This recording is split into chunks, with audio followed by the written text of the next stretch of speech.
All right, everybody, let's get down to it. Today's topic is a topic that is always in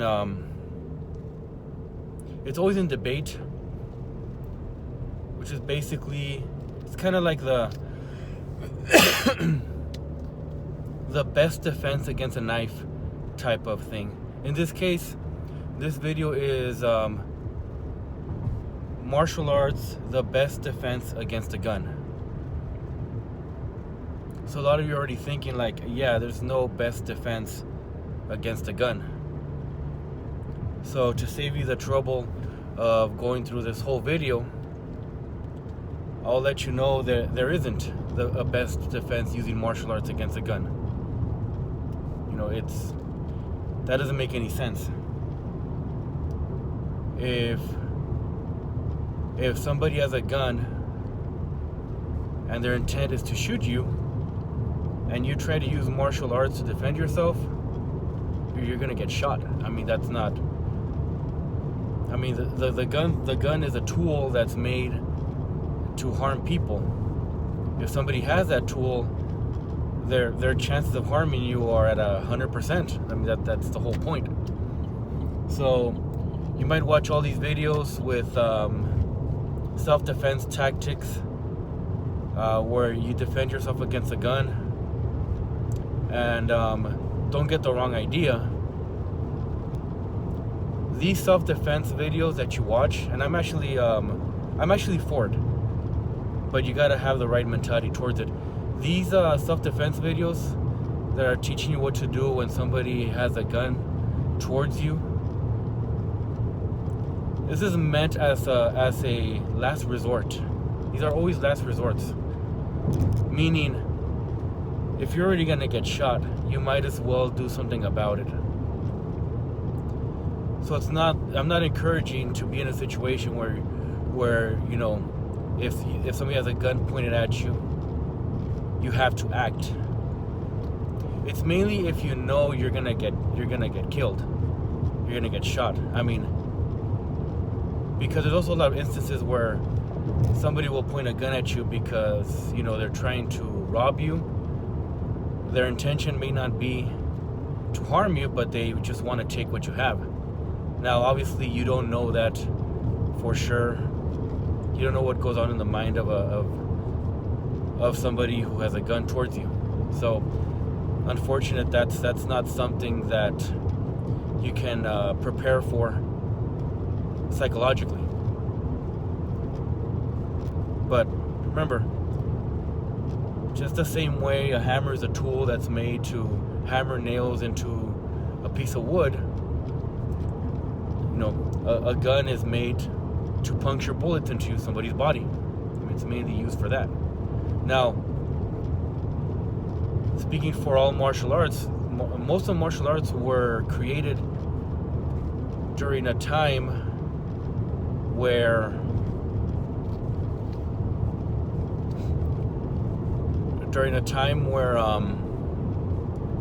guns didn't exist. Most of these martial artists, they were learning to defend themselves against other martial artists. Now, yeah, there were weapons involved. You know, there were swords, spears, chains, two-handed weapons. A lot of them with blades, some used to puncture you. So a lot of the moves that you learn in martial arts, you would defend against an assailant with either another martial arts style or against weapons. And usually most of these weapons were weapons you would find on the streets. Most martial art weapons come from your normal everyday tools, like farming tools, tools you would use on an everyday basis, tools you would use to hunt animals. And then not only that, most martial artists, they would defend themselves against these weapons with other weapons. So, you know, a lot of it was not even empty hand combat when it came to somebody attacking you with a sword. I mean, if somebody attacks you with a sword, the reaction of the opposing martial artist is to find a weapon to defend themselves against that sword. So now it's not for me to talk bad about martial arts. Martial arts was not intended to fight against a weapon. Now you do have a lot of people. You have like a lot of people like Navy SEALs, people trained in the military, people trained in law enforcement, a lot of martial art masters that will guide you to what to do in a situation where a weapon is being held towards you, a knife, a gun, you know, a blunt object. But those are for last resort situations where you know you have to defend yourself using your empty hands, you know? So don't get it confused. I mean, the intention is correct. The intention of these martial artists that are martial artists or tactical individuals is to train you how to defend yourself so that at least you have a percentage survival rate. Because if there's 1% that you can save your own life, you know, being able to disarm your opponent, then that 1% is worth taking if you know you're going to get shot or if you're going to get stabbed. So, you know, don't get it twisted when you see somebody trying to train you, even on YouTube or even in real life, of what to do in a situation with a weapon. The intention is good, but in all honesty, if you're a martial artist and you're training vigorously, you're active with sparring, and you train yourself in situations where a fellow classmate, you know, pretends to point a gun at you, pretends to stab you with a knife. If you train your body to react to those situations, yeah, you have a better chance of getting out of it. I'm not saying you have a good chance. I'm just saying it's a better chance.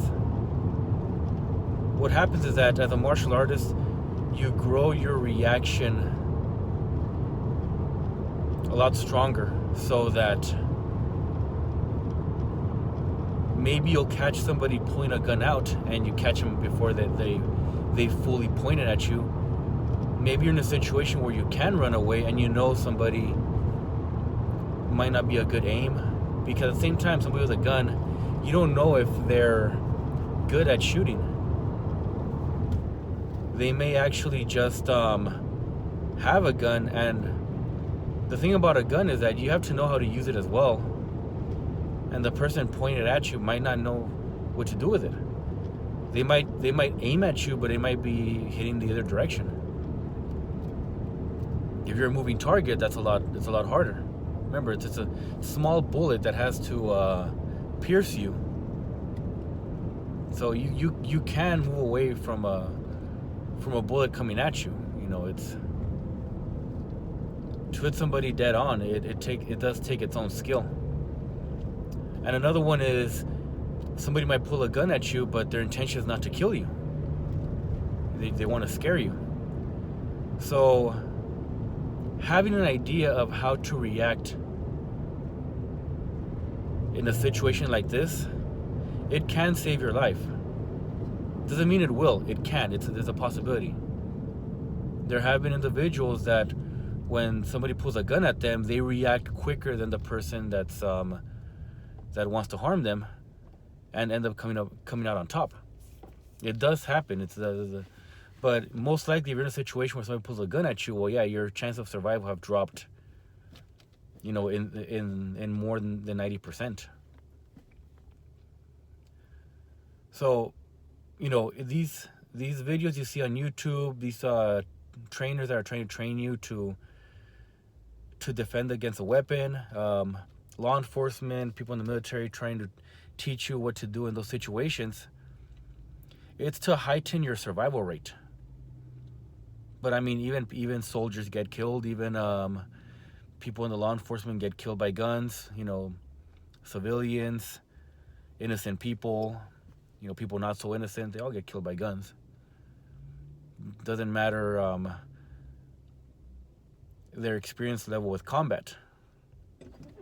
You know, if somebody points a bazooka at your house, there's no real defense on it. You know, you're not gonna open the window and catch the freaking projectile thrown at you. It's gonna destroy your home. You know, so you know, no amount of martial arts is gonna prevent your home from, you know, being destroyed. If a grenade is being tossed at you, it's going to explode. You know, no amount of One Punch Man training or Dragon Ball training is gonna prevent you from the shrapnel of a grenade exploding on your body.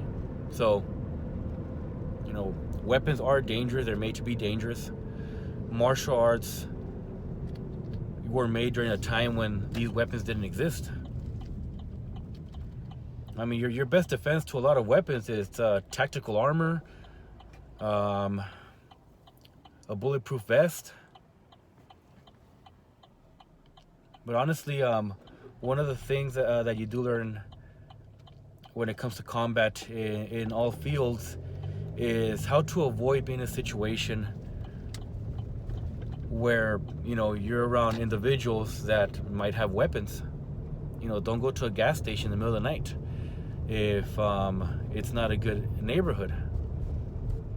You know, avoid going to places during bad times of the day if you can. You know, if you're somebody who works late night shifts, maybe at the hospital, maybe even as law enforcement, I mean, pack your lunch. You know, don't be stopping by certain places where certain individuals like take advantage and, you know, take from innocent people.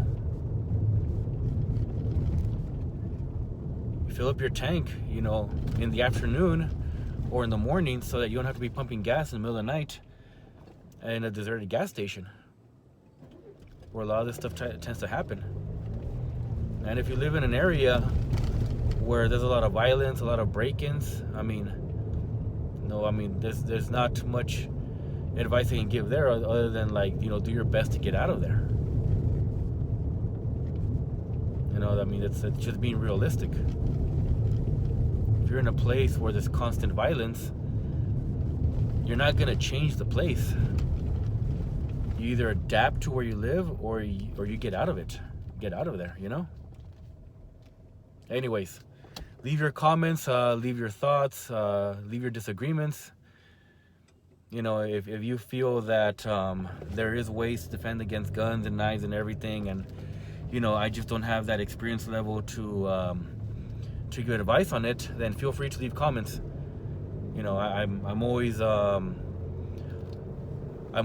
for growing and up for learning new things. All right, guys, have a great day.